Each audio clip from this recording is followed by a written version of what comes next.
Hey everyone, welcome back. Welcome to day 3. And today in our practice, we are going to be working on something called a body scan. And if you have heard of a body scan before or done one before, perhaps you might be having the reaction of, oh no, please, not a body scan. How boring. Because what this is we're going to kind of systematically go through shifting our attention to different places in the body and sensing into those places to see if we can actually contact the felt sense of what it feels like in that place in our body, not just think about or visualize that part of the body. And here's why this is really important. And I'm going to read us a quote because I think this author says it better than I ever could. This is from one of my teachers, Cynthia Bourgeot, and she is very steeped in what is called the fourth way teachings, or the teachings from this guy, George Ivanovich Gurdjieff. And here's what she says about practicing with sensing the body. The body is the doorway to the adventure of being. So the inquiry has to begin by activating and enlivening the body. The more active and alive the whole body is, the more our inquiry is vital and our unfoldment is alive. Our experience is more robust, energetic, and dynamic. In the absence of a vibrant, awakened presence in our physical body, we default to thinking without even knowing we are doing it. All meditation traditions recognize that nothing real can happen to us while we're still trapped in the mind. But most try to deal with this by simply turning off the mind or replacing thought with some idealized emotional state such as peace or bliss or calm. What is distinctive about this Gurdjieffian fourth way system is that it goes in the opposite direction, engaging the full aliveness of the body to contain and counterbalance the mind, while at the same time raising the frequency of our presence to a vibrational level where direct perception begins to become possible. So that last part, direct perception, really just means actually being able to be with what is real here and now, instead of off in the planning or imagination or fantasies or memories of the mind. Okay, so it's really learning to be with what is real here and now in the present moment. So, after that long preamble, let's settle in for our practice. And hopefully you've already found a quiet, comfortable place to sit. I am going to snug into my blanket because it's chilly here in Minnesota today. And let's begin just by checking, is the body comfortable? Could I adjust anything to become 1 or 2% more comfortable? Just go ahead and do that, whether that's loosening a belt or taking off glasses or a watch, adjusting clothing, adjusting posture.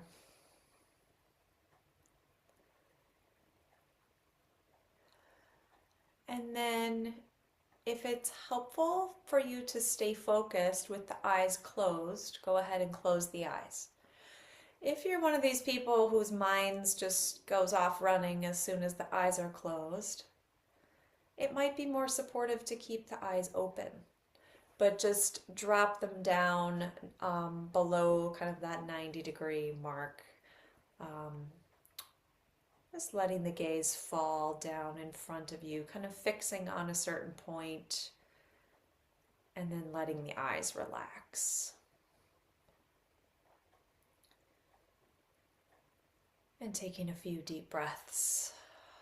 And already beginning to notice the body. The body is here. The body is the vessel in which this breath is moving.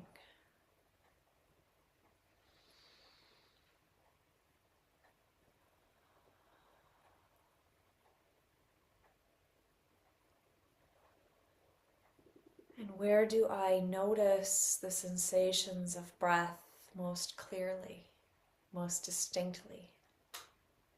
Just checking in with that. Reconnecting with the breath as our first touch point in this body scan.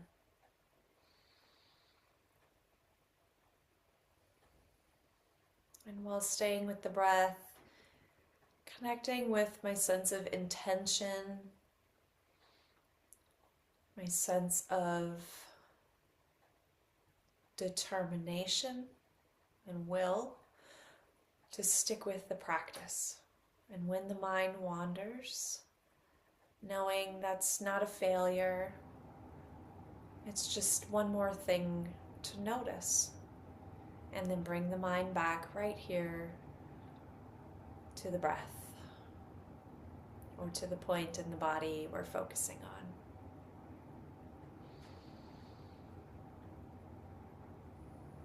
And we'll shift the attention up to the top of the head. What can I feel in my scalp? And I feel all the nuanced sensations there. Around the top of the head, the back, behind the ears. And then coming up over the top and down into the face, relaxing the forehead, the brow. If the eyebrows are scrunched, letting them relax, letting the little muscles around the eyes become soft, relaxing the eyes themselves, and relaxing what's behind the eyes. The mind doesn't need to make a super effort to simply sense the body. The mind can actually take a break so that I can relax and observe what's going on here. So moving my attention and awareness to the mouth, relaxing the tongue, dropping the tongue down from the roof of the mouth, parting the teeth and the lips a little bit so they're not clenching the jaw.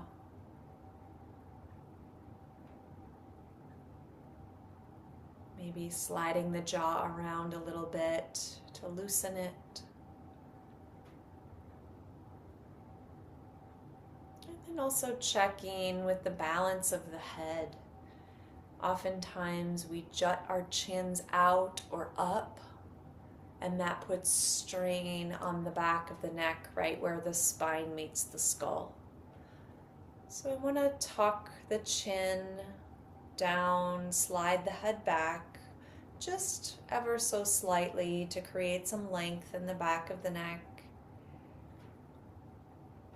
so that the muscles in the neck can fully relax. Just finding that balance point.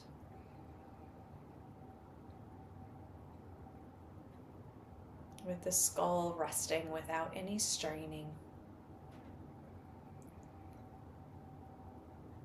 And then shifting my attention down into the shoulders. Often a lot of people carry a lot of tension here.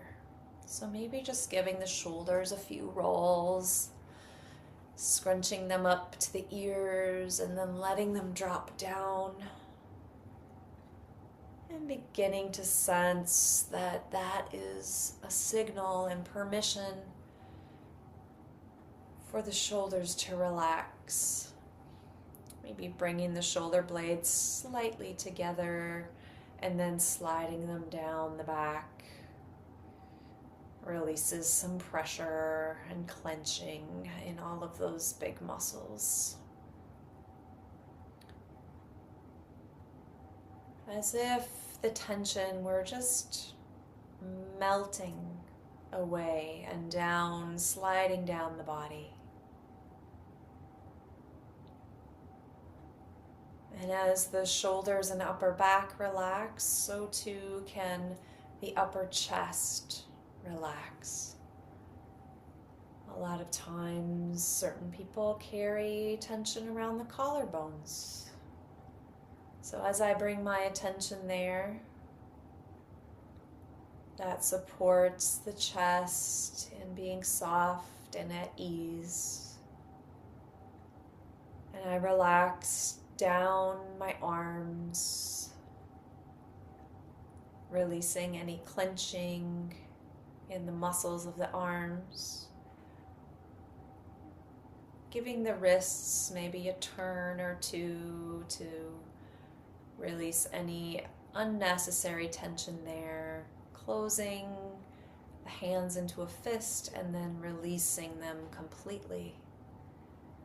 Allowing the weight of the hands to sink into whatever place they are resting, on the lap or on the chair. Releasing any clenching from all of the fingers. And breathing.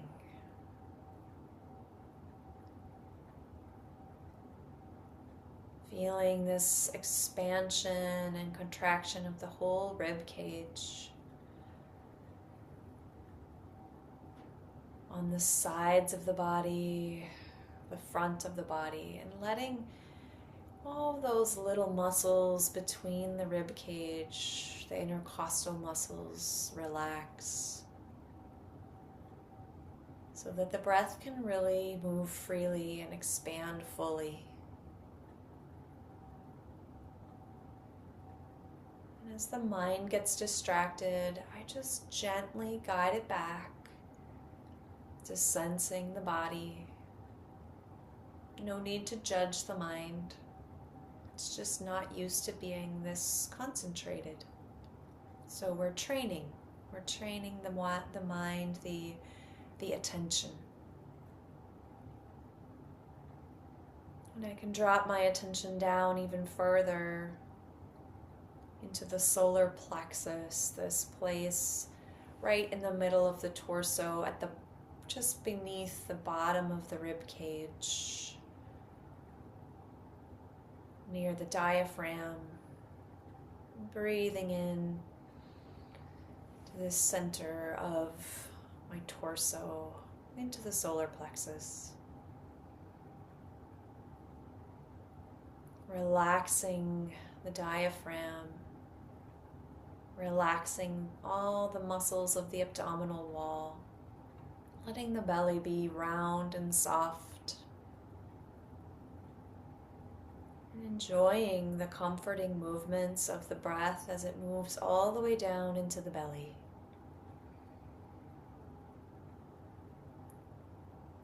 And can I drop my awareness down even further, down to this point beneath the navel, and breathe the breath all the way down into the lower abdomen, below the belly button. As if there were a big bowl sitting in the hips, and the breath was like water trickling down and filling that bowl.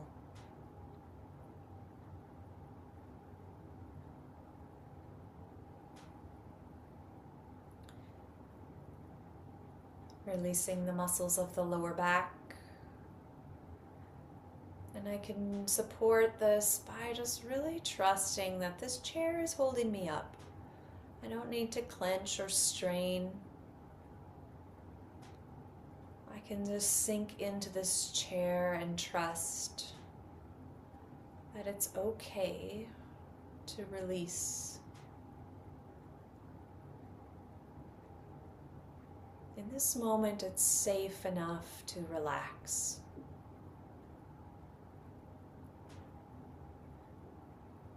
I'm relaxing the pelvic floor, the hips, glutes, the groin, all the big muscles of the upper legs, softening around the knees,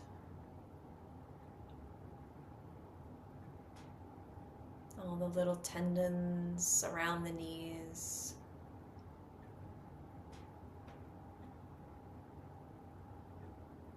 I'm moving down into the lower legs, the shins, the calves, placing all of my awareness there and really feeling into the lower legs deeply, finding sensation.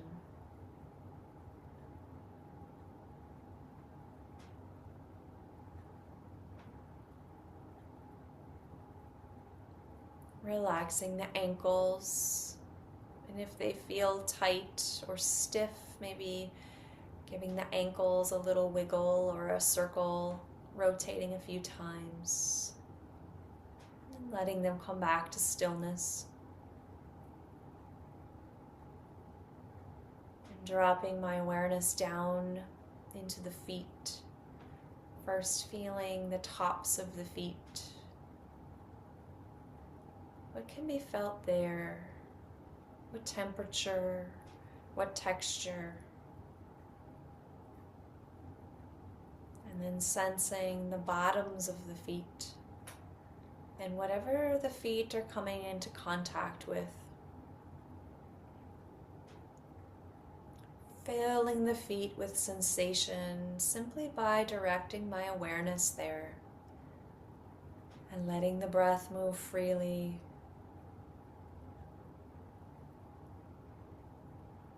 As if I could breathe in directly into my feet, filling them with life and energy.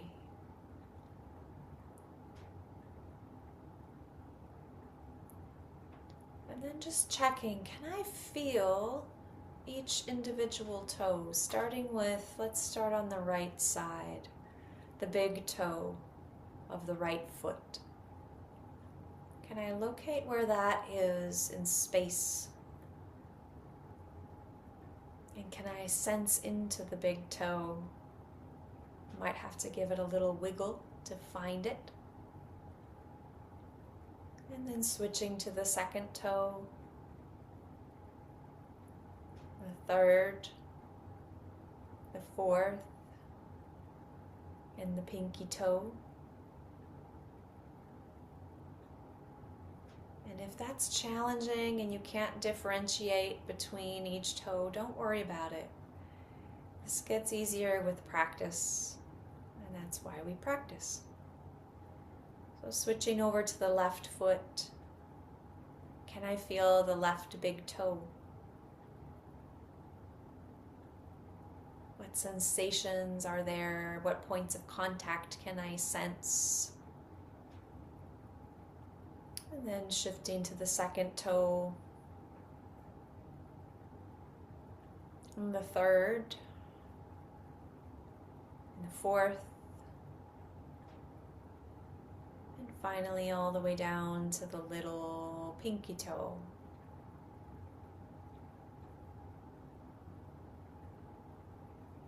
Now pausing here, reconnecting with the breath.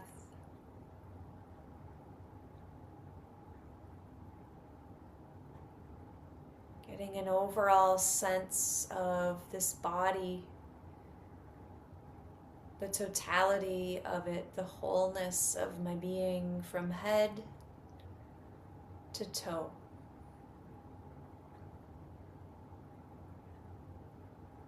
And from the front of my body all the way through the middle insides and the back side of my body.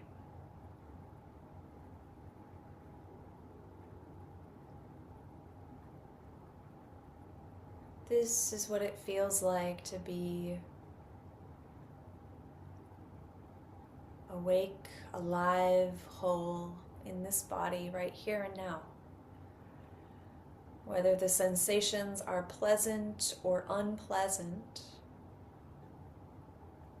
I can meet that with simple awareness and presence. No judgment, just being with the body just as it is. Breathing in and sensing my whole body. Breathing out, sensing, feeling the whole body.